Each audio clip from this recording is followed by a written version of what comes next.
Come on in, right quick, right quick. I got to jump in right quick and throw my thoughts out there. But what's up, y'all, man? Y'all know what time it is, man. Time for the sports machine to jump on, do my thing. Y'all know I like to stir the pot, blow up the internet, but you know it is what it is. Uh John Brooks, what's up, man? Nick, Nick G2K1, what's up? Come on in, right quick.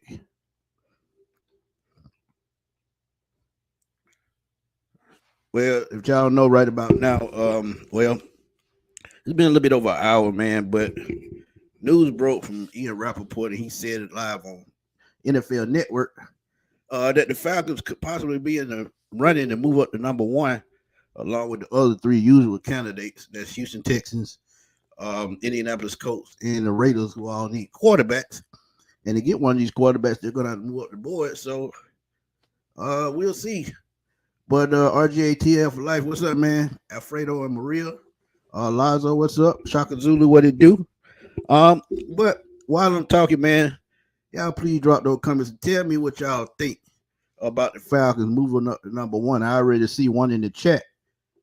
John Brooks, my dude, says he wouldn't mind moving up to number one for a quarterback. I wouldn't mind us getting Bryce Young. I mean, if we're going to make a big move, I would go Bryce Young. But this could be totally opposite, John. I'm going to be real with you.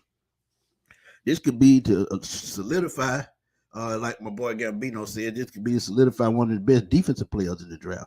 And we already know that the Falcons need defensive help. Defensive edge rush is the need. Defensive tackle is a need. So those two players will be available at number one. Which one do you pick? That's the big question. Do you go Jalen Carter, big defensive end? Defensive tackle, 6'3", about 305, athletic, freak of nature, fast, powerful. He's just on another level. I think he's probably going to be the Aaron Donald or the Warren Sapp of the next generation, if he can stay out of trouble. And that's another story, and I'm not going to get on that. But will it be Will Anderson, another freak of nature, edge rusher, linebacker, defensive end? Talk about a guy that can get out to the quarterback, a guy that can drop back in coverage if he needs to, fast, physical. It's just going to be a tough. It's going to be tough, man, if you think about it, because either one of those players could be franchise changing. That's what we need. We need to win right now. This is why, if they do this, they need to hit the nail on the head. And as I've said, man, free agency is going to be key to knowing which way the Falcons are going to go. Now, if they go out in free agency and get, let's say, some defensive ends, sort of like Draymond Jones, who I put out earlier. If they go Draymond Jones and go get, say, like a Dalvin Tomlinson or somebody like that, I can see quarterback being number one. And my boy Tidy Jones, man, he's been saying for a while that he would take a quarterback, because I agree with him. Ritter, I mean, I would love to see what Ritter can do, but I'm gonna be honest, I still don't think Arthur Smith trusts Desmond Ritter, because if he did, he would have said already, he's gonna be my starting quarterback. Two other teams have done it. Sam Howell, Ron Rivera said it about two weeks ago. So think about that. But another interesting thing, if they trade up to number one, what would it look like? And I think it's gonna be an arm, a leg, and a calf muscle. So if they, like I said, if they're gonna make that move, they're gonna have to give up a lot of draft capital, at least 3 first-round picks, maybe 2 second-round picks, and a couple of third-round picks. It's gonna be a Julio Jones type trade. They're gonna have to give up anywhere from 5 to 7 picks to move all the way up from number 8 to number 1. It doesn't sound like 7 spots is a lot, but they have a scale that they use to calculate what a trade should look like. And to be honest, I don't agree with it, but hey, it is what it is. Tony Wright, you say no. We're not moving up to number 1 spot. The Atlanta Falcons are not desperate. Breaking news, Tony. I think they is a little desperate, because because when your job is on the line after 2-7-10 season and you haven't been to the playoffs in what 5 years, is total desperation. Arthur Blank is not getting any younger. Rich McKay is not getting any younger. They hired Terry Fontenot and Arthur Smith to do a job. So now it's time for them to put their product on the field and do what they need to do. Because at the end of the day, it's all about winning football games. If you're going to get the number one pick and you find that game changer on defense to help this team take it to the next level, and let's be real, they played okay last year on defense. They had lapses at times, but a 7-10 team with a bunch of second and third string players, that was pretty impressive to me. But you go get a Jalen Carter to go with Grady Jarrett, and you go out and get a free agent like a Draymond Jones, that solidifies the defensive line right there. So moving up to the number one spot, you kind of are desperate. Dre James, what's up, man? Darius Myers, Boss Tucker, thank y'all for tuning in. Appreciate it. Boss Tucker, I don't know if we got our quarterback, man. We got it. We'll see. Because like I said, man, I just don't see Arthur Smith's enthusiasm when it comes to Desmond Ridder. He can talk all that fancy talk all he want, like he trusts him and he gonna roll with him. But until he touched that field in 2023 as a starting quarterback, I'm gonna think otherwise, because they said the same thing about Matt Ryan and Julio Jones. They left one after the other. So I mean, we'll see. Alfredo and Maria says, I'd rather move up to number 3 and get Jalen Carter. Also, what do you think of Jalen Carter's arrest warrant? How does it affect his draft stock? It's a very bad look, to be honest. But I'm gonna tell y'all, man, kids gonna be kids. And to be a lot of stuff I didn't know until today. I'm gonna be real with y'all. I did not know the young lady was driving the truck that the football player was in, and she was intoxicated, and I did know that. But she was going up to 104 miles per hour in an SUV, so it's going to be hard to stop on brakes, and this is why they crashed the way they did. It slung one of them out the car, and one of them got killed instantly in the car. So, I mean, will it affect his draft stock? It could. But if he's cleared of any wrongdoing and those misdemeanors, I think it doesn't at all. But Todd McShay put out a couple of, it's probably been about about a month and a half ago, that he had character issues, which I don't agree with it, because if you read up on it, it was a guy, a walk-on on the defensive line on the football team. He paid for his lunch an entire year, used his lunch card to, support this guy. So that tells me a lot about his character right there. So I don't think he has character issues. He's just being a young man at the end of the day, because we all made mistakes. Let's be real. And if y'all ain't made a mistake, what planet do y'all live on? So if it affects his draft stock, I still don't think he falls out of the top 10. He may fall to us at 8, and he damn sure ain't gonna fall past Philadelphia at 10, because his former college teammate Jordan Davis is there, and you put them on the same line. The Eagles have already found Fletcher Cox's replacement, and they still stay strong in the middle of that defense. So will it affect his draft stock? It could, but I don't know. James Magalarella, I hope I pronounced that right. Yeah, I would love to have Jalen Carter, man. I would love it. David Bryce Young, I had to pass on that one. To be honest, if I'm taking a quarterback, it would probably be CJ Stroud. But like I told y'all, man, Hendon Hooker, the Tennessee quarterback, if he's available in his 3rd round, that would be my quarterback that I would look out for, man, because I think Hendon Hooker has one of the best arms in the draft, and he slept on. If you look at his season in Tennessee last season, he put up phenomenal stats before he get injured. John Higgins, what's up, man? John Higgins, my dude, what's up? Tony said the Atlanta Falcons have a plan, and that's not it. We can trade down a few spots and grab a good defensive player while picking up an extra 2nd round pick. I agree with that. And Kalijah Kancey, if y'all ain't seen him, the defensive tackle from Pittsburgh, he's 6 feet, about 285, This dude ran a 4.67 at defensive tackle. That's awesome. You got tight ends that don't run that. So yeah, I agree that they could trade back, but if they're going to make an impact and get one of those generational type talents, I think they have to trade up. And if they want to win now, I think they have to trade up and then go into free agency. Well, they have to start with free agency. Uh, go all in free agency. Find a couple of the top picks in free agency, and they got to put the money on the table. If you're not going to go out to Lamar Jackson, you got to put the money somewhere. And defense is where it has to be. And if you go defense and then add a piece like a Jalen Carter or Will Anderson, I think it helps the Falcons a lot. And no matter who's the quarterback, if the Falcons can run the football and control the clock next season while building that defense, that will help that team win football games. So that's why I'm looking at defense if they move up to number one, because they definitely need it.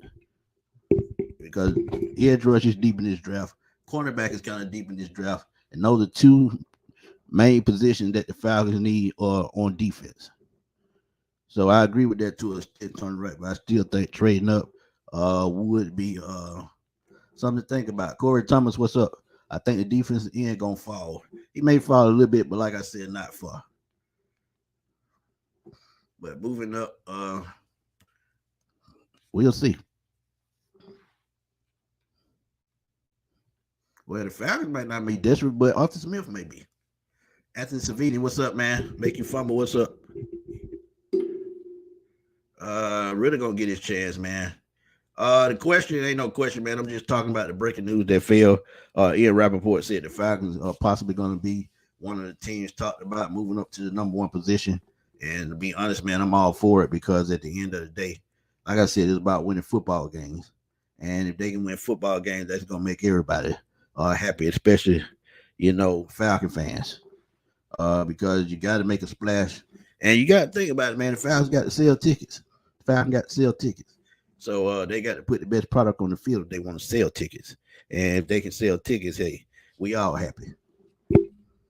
Ryan Smith, what's up, man? Justin Swisher, he may drop to number 8. We don't know. We'll see how the interview goes. But the Falcons, he returned to Indianapolis, and the Falcons probably will talk to him still. They'll bring up those character issues, and they, if they are,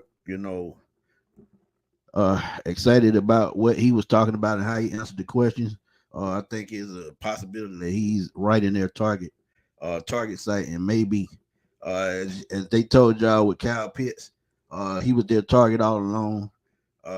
Drake London was their target all along last year, so maybe this year Jalen Carter may be their target all along. We'll see.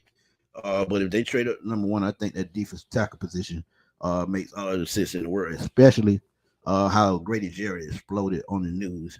And you can see the frustration, and you can't blame him, because he hadn't had any help since Jonathan Babino, and that's been since the Super Bowl run. So it's just something to think about.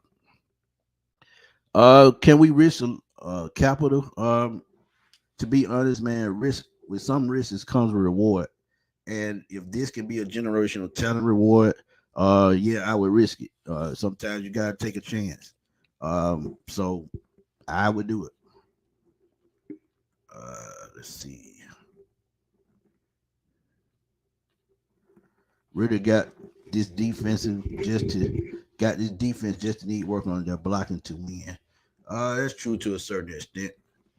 RJ Tiff, like he said, possibility of a 3-team trade deal with the Falcons, Ravens, and Bears. Number one pick Lamar Jackson, Justin Fields, Desmond Ridder, all involved. Now this would be interesting to see, because who would go where?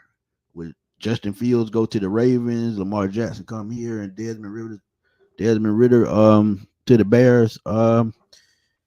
It'd be hard to see which way it would go, man. Is it a possibility? I don't think so, because it'll be too much money tied up. The Bears, well, they could pay, Lamar Jackson a lot easier than we can. They'll still have, man, a good 40-50 million left. So I mean, it could be a possibility, but I think it's unlikely, because I don't think they would get to trade the picks. I don't think they would square it off even. I think somebody would get a steal and somebody would come out on the losing end. But is it a possibility? Anything is a possibility. Um, yeah, he didn't put up Ryan Leaf numbers, but um, I just think with them leaving Mariota in as long as they did, it was just something about Ritter that they wanted to see, but they didn't see it.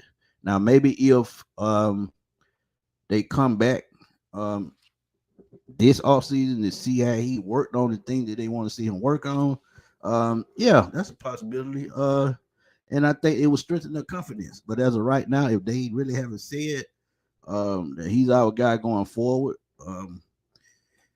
I just don't trust it, man. And I'm gonna just keep it like that. Dan Johnson, what's up, man? If my math correct, it would cost the Falcons 2 number 1s, a number 2, and a number 3 to go from 8-1. I'd take that chance all day, though. Dan, to be honest with you, if it's just one number 1 pick, which is this year and next year, I roll with that because, as I've said, man, the Falcons have had a lot of they've had a lot of great shots in the second and third round, even the fifth and sixth round. They found talent. So if they trade that number 1 pick in the second round, they could just move that pick back and gain 2 more picks off of that. It just depends on how far they want to move back, or if a team want to trade up. That's just going to be something to see. But they can always get players back by trading back in the draft after the first round. Because like I said, man, no matter if the first round or all the way through the draft, is always a 50-50 chance on any player. So that's why you have to take chances while you can. Brian Peoples, what's up? South Carolina in the house. Why y'all not buying really like this kid? It's not that I'm not buying him. I mean, I'm just going on what Arthur Smith showed me last year, leaving Mariota in. That's all I'm saying. And to be honest, Mariota wasn't the only problem because, like I said, that play caller was suspect that time.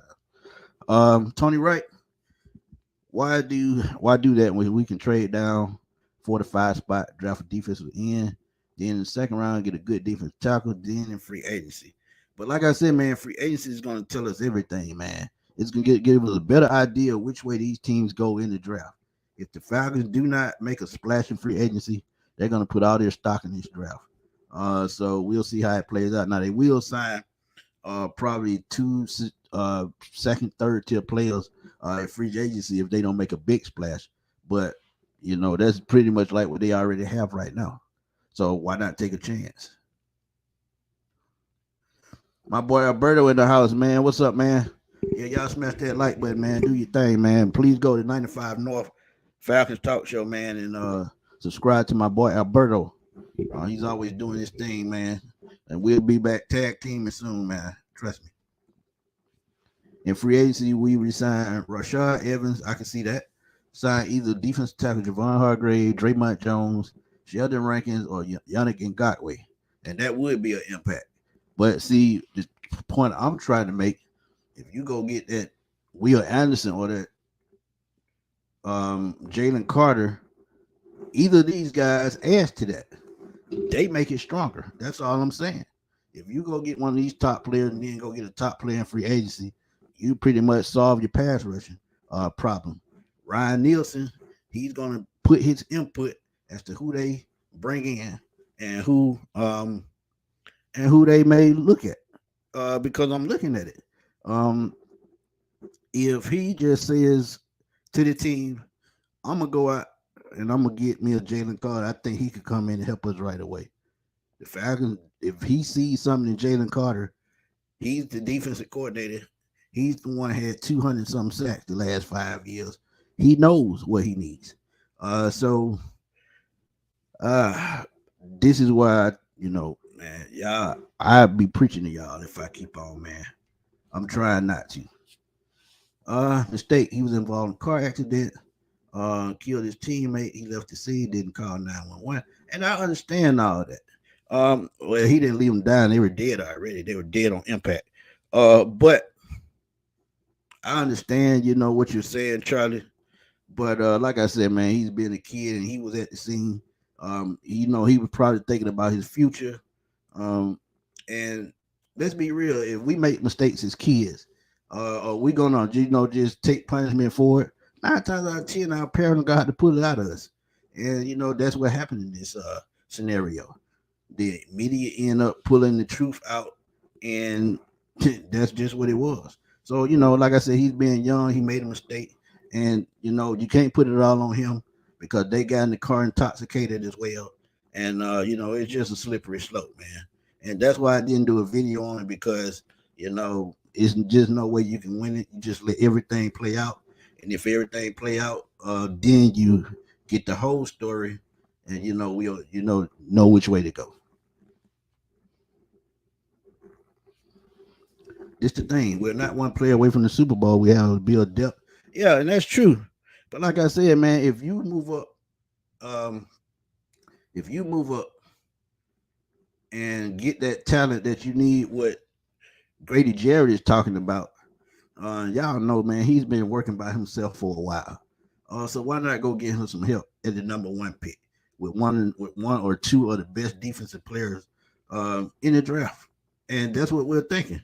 Make a splash, get them some help with Grady Jarrett, AJ Terrell, both of the superstars. You line somebody up next to Grady Jarrett, you line somebody up opposite AJ Terrell. You pretty much fix this team. So it's not about being one player away. It's about making an immediate impact. One of those impacts that's going to hit teams in the mouth and make us a contender. That's all I'm saying. And that's probably the mindset that they have. So it's not about being one player away. 777 West Coast G. What's up, man? Let's see. Audio Guard 79 says, would you rather take Skarunsky or Paris Johnson? Ooh, that's a good one. But man, you got me with that one. Out of these two, I would have to say Paris Johnson, man. I think he's a little bit more athletic, longer arms, and he could play outside. He could play tackle. But Skarunsky, I think when he comes to the next level, I think he's going to be a guard because he has short arms. Now, he's strong at the point of attack. But, with those short arms, guard is the only thing he's going to play, and that is a definite need. But I would take Paris Johnson. John Higgins said, I think Carter will slide down to us. He goes to court in 8 days before the draft. We'll see, man. But like I said, we're going to let everything play out, and we'll go that way. My boy Justin, Tampa gives a 19th overall pick, a second and a fourth to move up in the draft for Will Levis. I think Levis will be gone long for that, man. Long for that. Because at the end of the day, I think Levis may move all the way up to the top 5. Because the Raiders need a quarterback, like I said. I can see Seattle taking a quarterback. They may not be sold on Geno Smith, even though he threw 30 touchdowns last year. But if they could do that, that would be very dope, man. But let's see how that plays out. I'm gonna be real with y'all about Anthony Richardson. And I said this before. And what's funny, when we did our mock draft Monday, the computer kept picking Anthony Richardson for the Falcons. Did it 3 times in a row. Y'all go check that out on the page. But for the Atlanta Falcons, I would say no, and only because I don't know how Arthur Smith can develop a quarterback. I haven't seen it yet. Dave Ragone, he doesn't strike me as one that can develop a quarterback. Hell, I think he's the quarterback coach now, more than the offensive coordinator, because Arthur Smith is calling plays. But him working with the quarterback, I just don't trust it, because I look at what he did in Chicago and with Mr. Trubisky, and Mr. Trubisky looked like a high school quarterback. And I'm gonna just be real. So I would not touch Anthony Richardson, because I don't know if Arthur Smith and those guys can develop and bring him along like they have to. I think Isaiah Oliver does get re-signed. Isaac Seumalo, or whatever his name, I can't pronounce that, and Ben Cleveland. I can see either one of those pickups.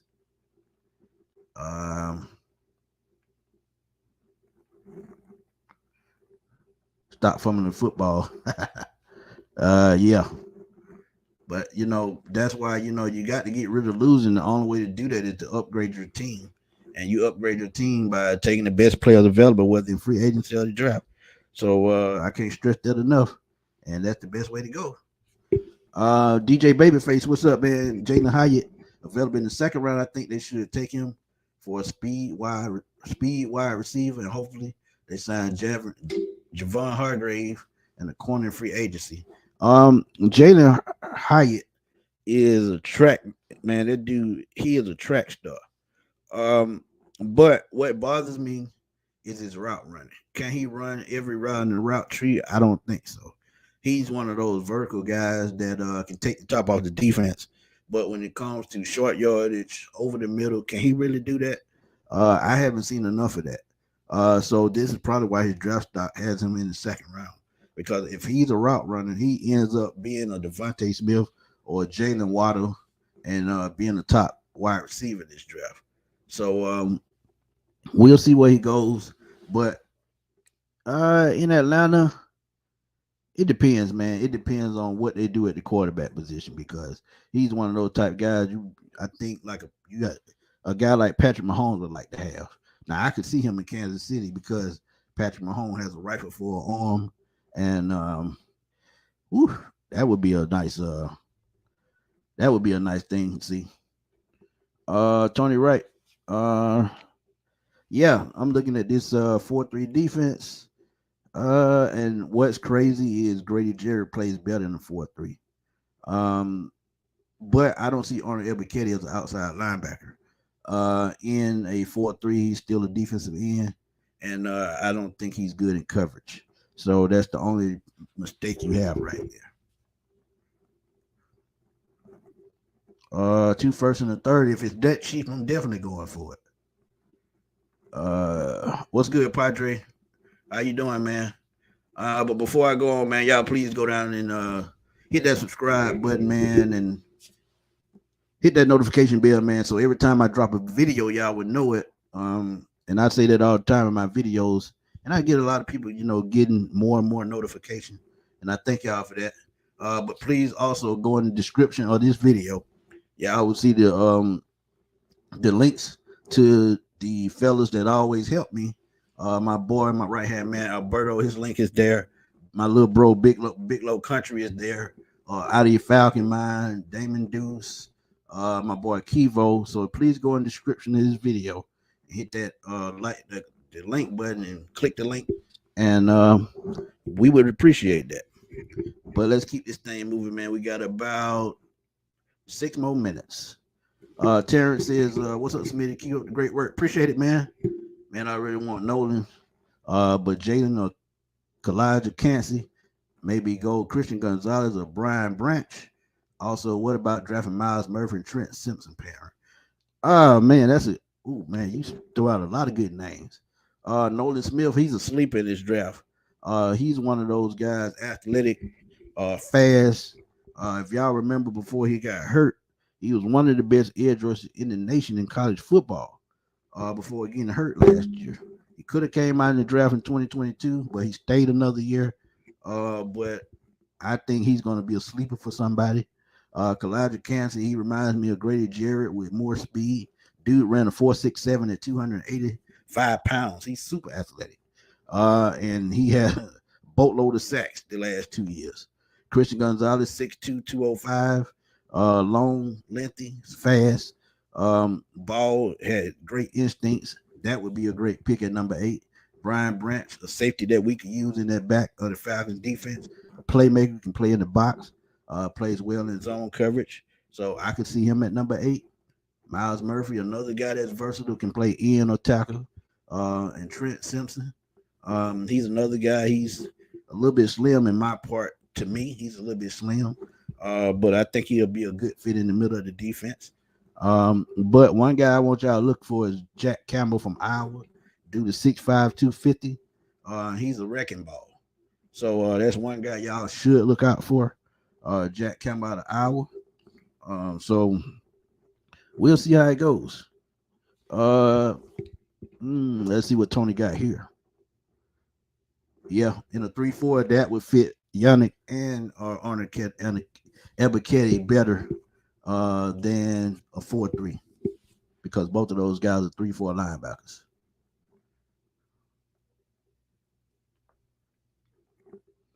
Give you an example of suspect play call, and that's easy.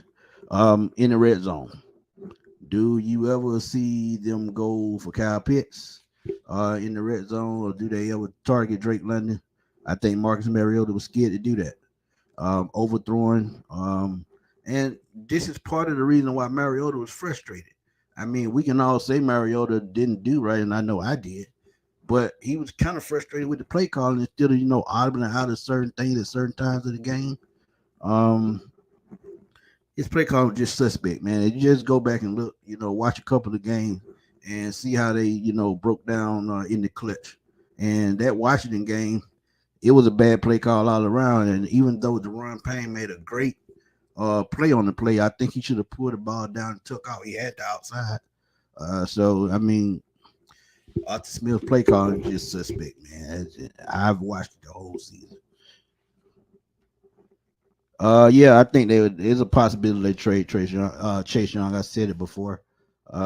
With Deron Payne getting a contract, and even though Chase Young still has really 2 years in Washington, they may not even pick up his 5th-year option, which leads me to believe that he could be on the trading block for the right price.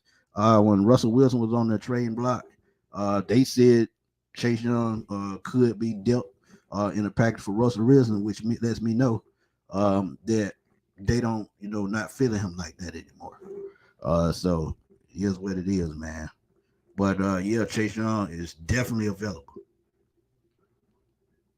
Yeah, he ran a 4.39. He has blazing speed, man, for a linebacker. JJ the Great, what's up, man? Don't come here with the joke tonight, man. I'm messing with you. Stetson Bennett in 6 or 7 round. I say the 7th round if he's there. I think he's one of those guys that's gonna go probably in the 5th or 6th round because of what he did, winning 2 national championships. That lets you know he's a great leader on the field. He doesn't have a cannon NFL caliber arm, but he finds a way to make plays and he uses his legs real well. Now he's a small quarterback, which will probably hurt him more than anything. When it comes to body type, he's in that Bryce Young conversation. So we'll see. But that's a great question, dude. 7th round if I had a choice. Let's see.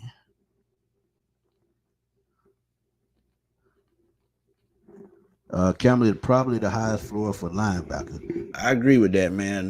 This dude, man, you talking about instincts in the run game, dropping back in the pass. Dude has long arms. He can set the edge. I mean, anything. He's one of those all-around guys. And he's not the fastest guy. He runs about, yeah, like you said, a 4.66, 4.7. Yeah, that was about his range in college. So we'll see. AT Alien, what's up, man? Big dog drops, yeah, you gotta take him. I agree. Frank Rozier, what's up, man? I think the Falcons should get Byron Young. I can see that. The Tennessee guy, I think he's gonna rise up some boards. Just wait till we see what he does at the combine. The combine is gonna be hit or miss. A lot of guys are gonna hit and move up the draft board. A lot of guys are gonna fall off and move down the draft board, depending on what they do. And what I've seen a lot of players are doing these days, they are opting to go at their pro days, which is smart because they'll get more people out to look at them. Byron Young ran a 4.5. Yeah, that's pretty deep. That's pretty good, man. That's D'Angelo Malone type speed, man. But the Falcons trading up to number 1, man. As I said, man, I would do it, but if I have a plan, if they have the right plan in place, that means they have free agency all sought out. They have their board ready for free agency, had a board ready for the draft. But if that plan works to a T and it helps turn this team around, no matter what they have to do that, y'all just do not be mad at them. Trust the process and let them do their things, man. So we'll see what happens, man. But the Falcons have been rumored to be in contention for the number 1 spot. Again, before I get out of here, please go to the description section. Check out the other Falcon content creators. Click the link, like their channels, and watch them do their thing, man, because they drop content just like I do on a daily. Give y'all great content. So please go support these guys just like y'all support me. And if y'all tuning in for the first time, please hit that like and subscribe button. And if y'all just coming in, please go back and watch the replay of should the Falcons trade up for the #1 spot. It's your boy Antoine Smitty Smith. Thank y'all for tuning in for this quick short. And I'll holler at y'all later, man. Peace.